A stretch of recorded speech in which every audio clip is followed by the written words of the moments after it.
virtual session of Parliament today. Dominic Raab standing in for Boris Johnson. Clearly the government on the defensive.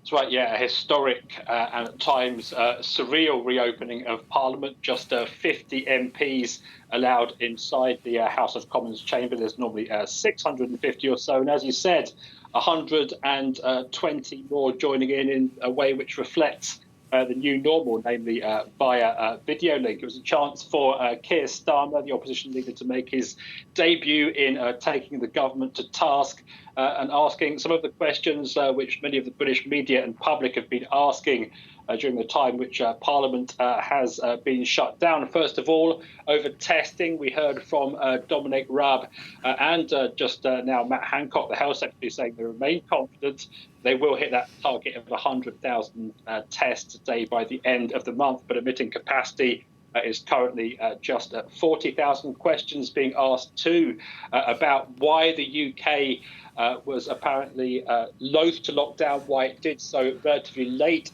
in terms of the death toll and the potential effect that it is now having on the death toll. Now, all of this in the wake of that Sunday Times article alleging vacillation, dithering from Boris Johnson and other members of the government. Questions asked too about a lack of protective clothing for frontline healthcare workers.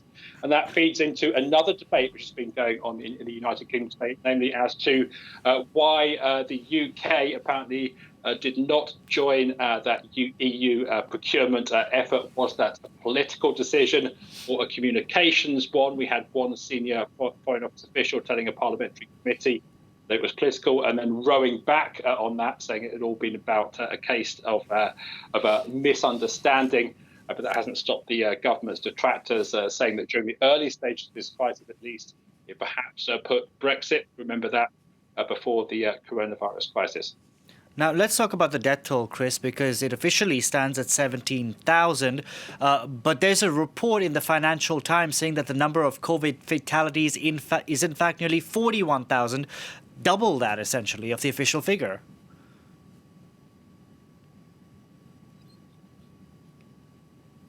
Yeah, I mean, we have to remember that different media and different countries have a different way of laying out the figures, but those are some pretty stark ones from the Financial Times, one of the institutions which has been the most assiduous in terms of number crunching. Now, they based that estimate on deaths in the community. They're announced with a bit of a lag. They include, of course, care home deaths and the general trend of the death rate over the months here in the United Kingdom. That 17,000 figure is hospitals only. The Financial Times is saying 41,000. This after we heard various officials in the UK, including care home officials, saying that they expect at least several more thousand, saying 4,000 in England alone should be added to that total. No doubt in the way these totals are presented, one day the truth will out, but there is growing pressure here in the United Kingdom, for example, to include care home figures in that official death toll. And I was talking just there about the fact that the UK, compared to perhaps, well, certainly compared to Italy and Spain, but also countries like France, still relatively early on in its outbreak,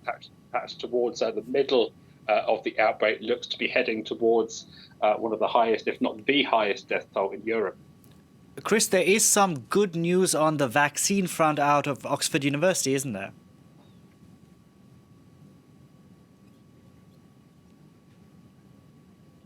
I think we should say it's potentially good news. Obviously, a lot of hope being placed on vaccines, particularly from comments based on initial studies from the World Health Organization, that the level of immunity, even in badly affected countries, remains relatively low. And obviously, that leaves a wider part of the population still susceptible to the virus as some countries loosen lockdown restrictions on that vaccine. It's something the Health Secretary, Matt Hancock, said yesterday, that he is going to be ploughing millions of pounds into. It's based on two studies here in the United Kingdom, one of them at Imperial College London, the other one at Oxford University.